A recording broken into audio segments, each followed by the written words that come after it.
quand on a commencé à faire la série de télé, on animait sur le toit avec des chandails, avec nos lettres dessus. On faisait comme si on était des petits culs, des petits ados qui restaient ensemble. En fait, on s'était inspiré des Beatles dans Hard Day's Night qui habitaient la même maison. C'est un peu de là que ça vient. Et là, les enfants ont commencé à nous aimer. Tu sais, notre émission commençait avec un dessin animé. Après ça, on était des petits culs qui vivaient des affaires niaiseuses. Et là, les jeunes ados, les enfants de 12-13 ans, là, on était devenus leurs amis. Ils nous écrivaient. Ils étaient amoureux de nous autres. J'arrivais chez nous, il y avait des petites filles avec des fleurs qui m'attendaient puis qui pleuraient puis qui traitaient ma blonde de chienne parce que c'était ma blonde puis ils voulaient être ma blonde. Puis là, tu dis, qu'est-ce que c'est ça? Et très rapidement, on a cassé cette image-là. C'est pour ça que la deuxième année, on faisait plus ça parce qu'on dit, ben non, on n'est pas un groupe. C'est correct que ces gens-là nous suivent, mais c'est pas ça qu'on voulait faire. Nous autres, on voulait marquer notre génération. On avait des messages, on avait des affaires à dire. Et tout ça, c'était en train de se diluer. On faisait des spectacles, la salle était pleine. Je me souviens des journées Arrête de boire. On faisait le Spectrum sans alcool. La salle était pleine de 800 petites filles hystériques qui criaient tout le long du show. C'était les Beatles. Tu sais? Puis c'est pas ça qu'on veut faire, tu sais. Guy arrive à faire un monologue sur le sida. Important, le sida dans les années 80, c'était un gros sujet. Et là, il se fait crier « T'es beau, Guy! » C'est parce que c'est pas ça qu'on veut faire. Puis on a cassé cette image-là parce que ça n'avait pas de bon sens. C'est un impact qu'on voulait pas avoir. Ça faisait tellement longtemps qu'on travaillait qu'au moment où ça a commencé à marcher, au moment où on a senti qu'il y avait de l'impact, et on l'a senti vite parce qu'on était en tournée en même temps de la première année télé. Et on a vu la différence parce qu'on roulait notre spectacle. Et là, on a vu la différence. Nos personnages, oh, ça marchait tout d'un coup. Les gens nous applaudissaient avant même qu'on commence. Puis avant ça, ils attendaient. Tu sais, c'est qui eux autres? Là, on avait un accueil, on avait un impact. Et on était contents parce que ça faisait, au moment où on a commencé à être connus, ça faisait 5 ou 6 ans qu'on bûchait puis qu'on faisait toutes sortes d'affaires. Au début, à temps partiel, mais depuis, je te dirais, 3-4 ans, vraiment à temps plein, de façon intensive, avec des gens qui travaillaient fort, puis on faisait ça quand même sérieusement, même si c'était des folies, des blagues. On avait une méthode de travail qui était très serrée. Et quand ça commençait à marcher, là, on était très contents de ça. Parce que dans le temps d'RBO, même quand il y avait 1,5 million de personnes qui nous écoutaient, on était très, très connus. Tout le monde nous connaissait au Québec. Fait que quand il y avait 1,5 million de personnes qui nous aimaient, ça voulait dire qu'il y en avait 4,5 millions qui ne nous aimaient pas. Parce que tu ne pouvais pas être indifférent à ça. Il y avait moi, je dirais que 2 Québécois sur 3 n'aimaient pas RBO. Mais 1 Québécois sur 3 nous aimait tellement qu'on n'avait rien à foutre que les autres n'aiment pas ça. On n'a pas fait beaucoup de parodies d'hommes politiques ou de la politique officielle, mais je trouve qu'on a été politisé dans la façon dont on décrivait des fois certains événements, certains phénomènes sociaux. Juste de traiter aussi tout le domaine des communications comme ça, de la façon de parodier ce qui se faisait à la télé puis aussi en publicité. Je trouve qu'avec le recul, il y a certaines affaires qui ont un impact qui me surprend. Il y a quand même eu un avocat, en fait, une avocate, lors des lectures de textes pour s'assurer qu'il soit au courant tout de suite s'il y a vraiment quelque chose qui a rapport au contentieux. Préjudiciable, ben oui, que s'il y a un autre ultramarde, ça va sonner dans son bureau. André lit le texte. Alors, cette fille-là, Maître Isabelle Junot, qui est très gentille, puis vraiment est aux réunions. André regarde les dildos. Il prend le dildo, en examine un autre, un peu plus long. Il repose le dildo et se présente à la caisse avec un autre dildo. Ensuite, après le texte, il y a toujours une fiche technique, OK? Sur la fiche technique, c'est écrit genre « boîte de 12 dildos ». Il y en faut à peu près 47. Alors, c'est 500 dildos. Et il y a le mot « dildo » qui revient à peu près 25 fois dans le texte. Tu peux pas le savoir. Il y a des dildos, là. Donc, elle a dit rien. Puis moi, je l'avais checké même un petit peu du coin de l'œil pour voir si... Non, tout est beau. Donc, on fait la parodie de Momo, qui était du calfeutrage. Là. Un jour, si vous aurez besoin de calfeutrage. Mono. Donc, elle est chez elle. Puis là, elle voit la pub. Puis là, il y a André, qui est avec des gros vibrateurs, qui compare les grandeurs et les grosseurs. Bruno et moi, on fait 2 ouvriers musclés, visiblement très, très gays, qui s'en vont comme l'aider à choisir son dildo. Et là... J'imagine le téléphone sonne chez elle. Dring!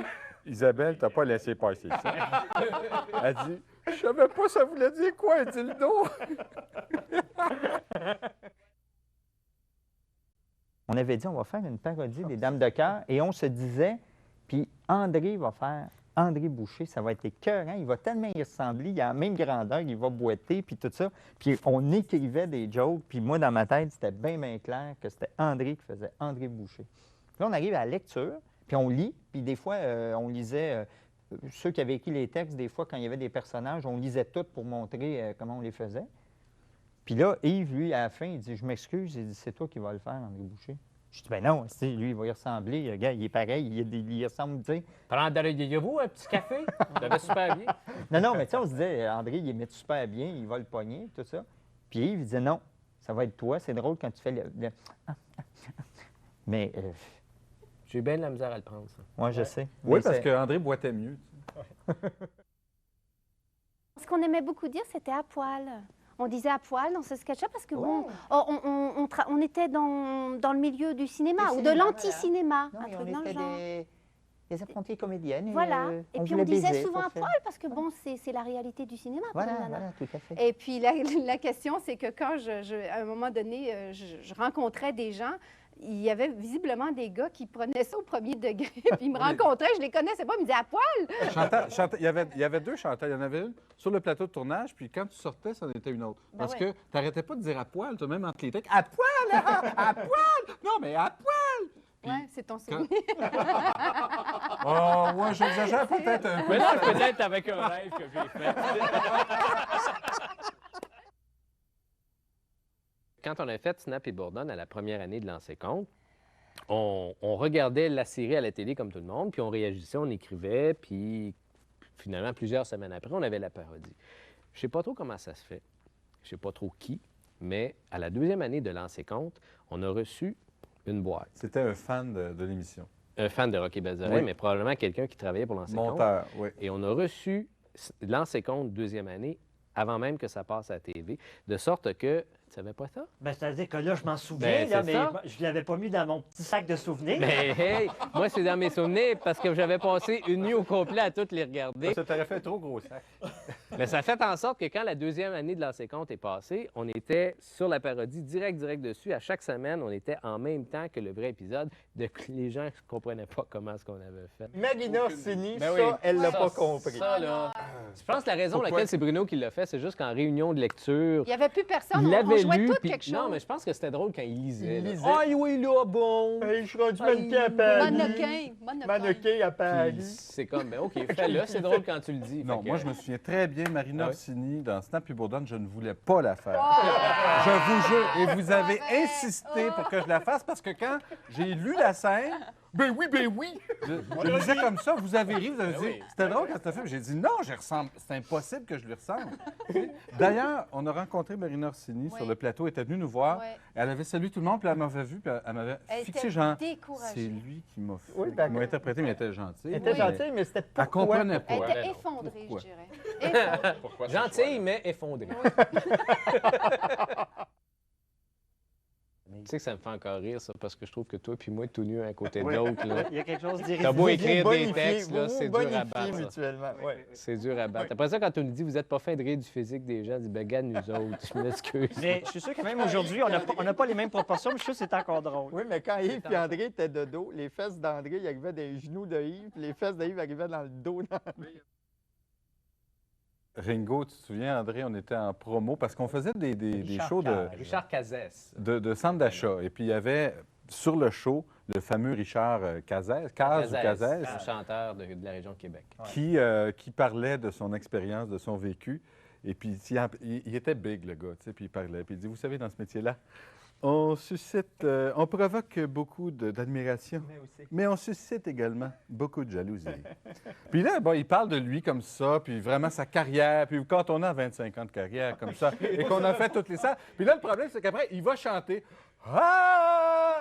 Écoute, Michel Louvain, à côté de ça, c'est Pavarotti. Souviens-tu de la chanson, Bruno, qui chantait? C'est Comme s'il ne me restait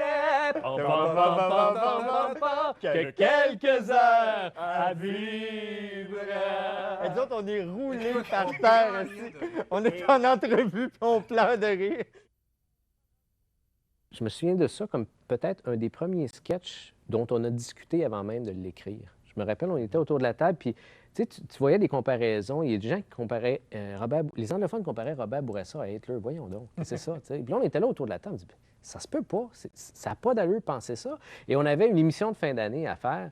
Puis c'est comme, il faut dire de quoi. Là. Il faut aller plus loin que il est arrivé ça cette année, il est arrivé ça. Il faut trouver un courant, il faut trouver quelque chose, puis il faut parler de ça. Et je ne suis pas sûr que la 4e Reich était un sketch si drôle que ça. Non, c'est pas particulièrement drôle. Mais il C'est est Moi, je le intéressant. trouve drôle. Moi, il est de bonne humeur. Non, il y a des bons gags, mais il y a des longueurs. Tu le regardes, Ouais. ah, ça, c'est... Mais c'est un sketch qui a fessé parce que je pense qu'il était pertinent. Puis c'est peut-être un de nos premiers sketchs, vraiment, tu te dis, regarde, là, on va dire quelque chose.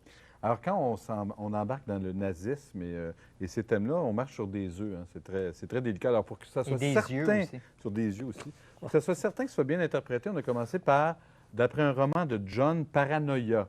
Il faut que ça soit clair. OK, on parle de la paranoïa des anglophones face au nationalisme québécois. C'était clair. Puis malgré ça, ça a été interprété de toutes sortes de façons. Mais nous autres, on a Puis toujours certaines personnes l'ont très bien interprété. Ouais. Donc, tu sais, à un moment donné aussi, c'est que... Mais nous autres, on ce que fait je trouve, juste- c'est qu'à un moment donné, on a toujours fait le choix d'y aller avec nos convictions. Puis à un moment donné, si ça te déplaît, tu le regardes pas, tu sais. Il y avait des réactions, mais c'était tout le temps des curés. Puis je veux dire, c'était pas des réactions massives.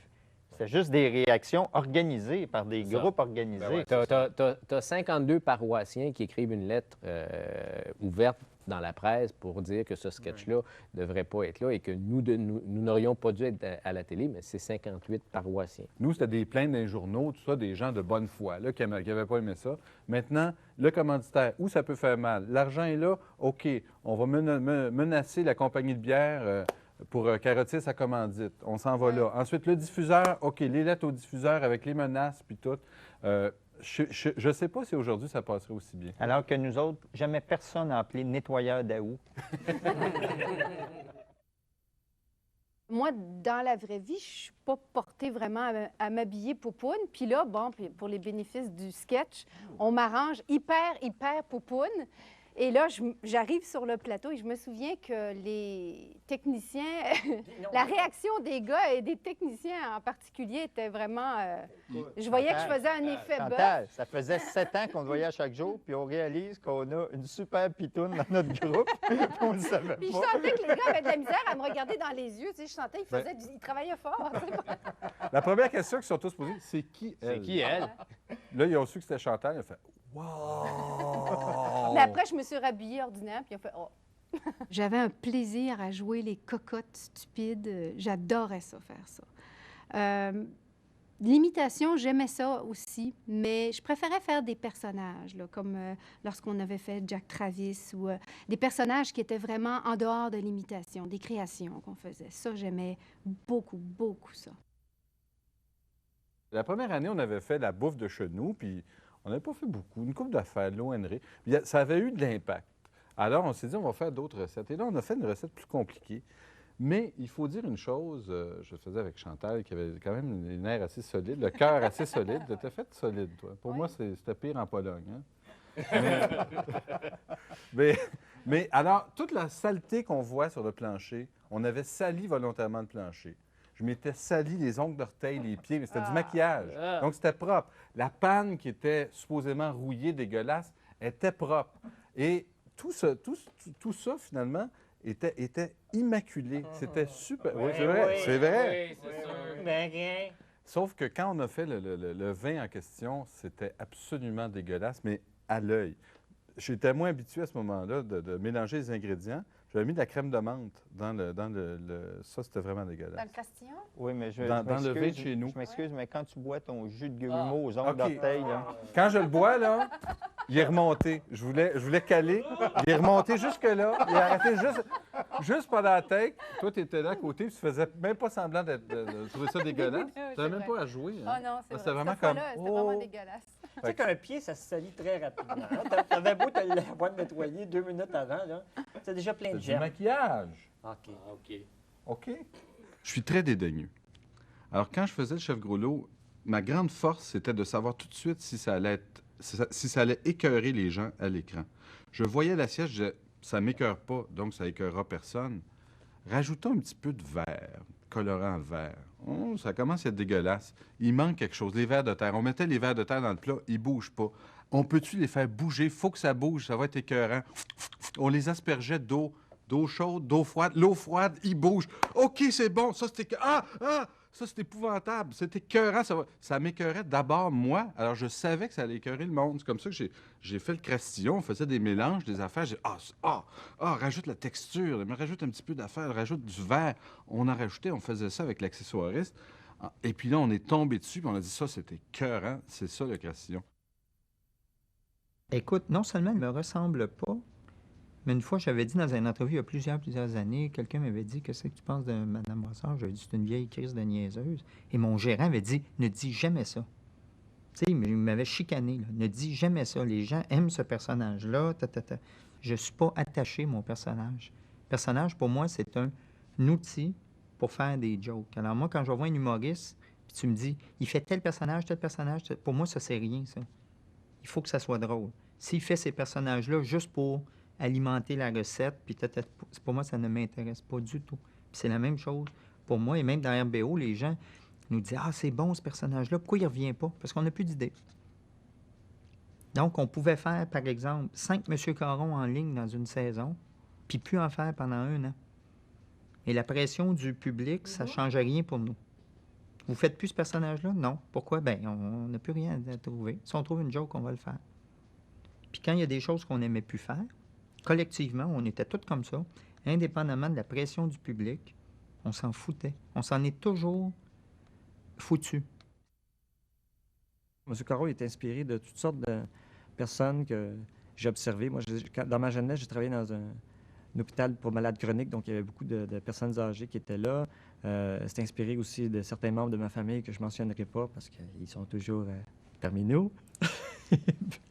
Puis aussi, il y avait le grand-père de Guy qui déformait les mots, puis tout ça. Donc, c'est vraiment comme... Après, c'est dans l'interprétation, ce qui fait que c'est peut-être là où ça me ressemble, là. Je ne suis absolument pas le père de la famille d'autrefois, je suis le fils du père de la famille d'autrefois. Non, j'exagère, mon père n'était pas comme ça, mais quand même, moi, j'ai été élevé des années 60 avec des pères très autoritaires qui ne savent pas comment exprimer leur affection envers leurs enfants. J'ai l'impression que le père de la famille d'autrefois, honnêtement, c'est mon grand-père. Je suis sûr que mon père a été élevé comme ça.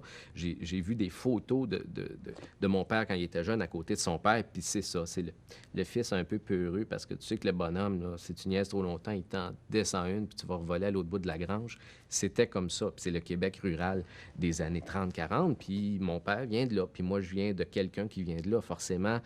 Il y en avait un petit peu encore, tu sais, un père très autoritaire. Quand on mangeait chez nous, là, au souper, on n'avait pas le droit de parler tant que mon père parlait pas. Et si mon père parlait pas, on parlait pas. Puis s'il parlait, tu faisais ça parce que tu n'étais pas sûr que c'était peut-être à toi qu'il allait parler. Puis s'il allait te parler, tu allais peut-être ramasser dans ta chambre avant de manger la fameuse tape au sucre. Parce que mon père a déjà dit ça, une tape au sucre. Ça vient pas de moi, c'est pas moi qui ai inventé ça. C'est mon père qui a inventé ce gag-là. Parce qu'il est drôle, en plus. Une chance. Zizanie et Jack Travis ont été faits dans 2 années différentes. Zizanie, première saison, Jack Travis, 2e saison. Puis je pense qu'on a fait Jack Travis parce qu'on avait fait Zizanie avant puis qu'on avait trippé à faire ça. Effectivement, l'écriture, c'était Guy écrit le premier épisode, j'écris le 2e, Yves écrit le 3e, Bruno le 4e. Puis à un moment donné, on s'est mis à se faire des coups de cochon. C'est que tu finis de façon, tu dis, il sera pas capable de repartir de là pour faire un épisode. Arrange-toi. Effectivement, tu fais mourir un personnage, l'autre, tu dis, je veux pas qu'il meure, lui. Ben, tu le fais ressusciter, c'est tout, il revient. Mais pour Jack Travis, il y avait une façon très simple de commencer un épisode. C'est quelqu'un bûchait sur quelqu'un. Ça commençait, tu vas parler, pif, tu vas parler, pif, pif, pif. Fait que ça, c'est le début, l'amorce d'une situation. On s'en sortait toujours comme ça. C'est une question quiz. Combien y a-t-il de coups de poing à la gueule de Jack Travis? La réponse dans 5 secondes. Bon, ben moi, j'ai une anecdote de Jack Travis, premièrement. Moi, je faisais Max et je recevais les baffes. Et on s'était pratiqué avec André et avec Bruno. On donne une baffe. Alors, tu vois la main partir, puis au moment où ça arrive, tu te tasses un petit peu. Des fois, on s'accrochait un peu, mais ça fonctionnait. C'était pas si pire. Et là, Chantal, elle rentre, elle fait « Génie A ». Elle arrive, puis là, je dis quelque chose, puis là, elle dit « Ta gueule, Max ». Paf! Et là, elle m'a dévissé la tête, parce que nous autres, on répétait jamais, donc on n'avait jamais répété ça. Je dis quelque chose, je dis « Ta gueule, Max ». Paf! Et là, j'ai même pas essayé de l'éviter. Puis là, ma joue faisait bu, bu, bu. Puis on était en train de tourner. Je lui ai dit, si je ris, on va recommencer, on va manquer le sein autre. Puis là, là, j'avais la face, puis ça, La même Chantal, dans la prison, Il y en a pas deux. dans la prison, arrive et doit me frapper au visage avec une sacoche. Il dit, c'est lui, je le reconnais, c'est lui, je le reconnais. Une sacoche avec une armature en métal et elle me verge de toutes ses forces. Et moi, j'ai une cigarette. Alors, je reçois des coups et ma cigarette me brûle à chaque coup que je reçois. Et là, t'es là, ça va-tu finir, ça va-tu finir, ça va-tu finir? Puis là, OK, on en fait un autre. Chantal frappe moins fort. Ça fait, oui, c'est beau. C'est lui, je le reconnais, je le reconnais. Guy frappe presque personne. Je me demande si tu frappes quelqu'un. Non, là-dedans. Max, ça va pas du tout. Pas vraiment. Non. Et le punch, c'est que je le dirai pas parce que vous allez voir le sketch, mais le punch, à un moment donné, pour une raison X, il me frappe. Et là, il me donne un coup de poing. Et comme il n'est pas habitué, lui, un peu comme Chantal, il m'en sacre un vrai. Et là, je reçois le coup de poing et je fais... Et vous regarderez les yeux. J'ai perdu la map pendant quelques secondes. Puis vous regarderez Bruno puis Yves qui retenaient André, puis tu vois les épaules comme ça. Oh, maudit qu'on a ri. Et en plus, moi, j'avais un problème dans le dos parce que c'était à peu près dans le même temps où le chien m'avait pété le dos. Et j'avais dit à Bruno, donne-moi des coups, puis vas-y mollo quand tu me frappes sur la chaise parce que j'ai vraiment mal au dos. Chaque fois que je fais ça, ça me résonne dans le dos. Et là, tout d'un coup, Bruno, il fait ouhou, paf! Alors, dans Jack Travis, on rit tout le temps. Si vous regardez, là, à chaque fois que quelqu'un se fait frapper, il y en a tout le temps un autre qui rit. Moi, c'était voulu au moins quand je te frappais. Mais- Inspecteur Magouille. Ah, ça, c'est un beau personnage. Général Bureau of Investigation. Ah, ça, c'était un mononcle.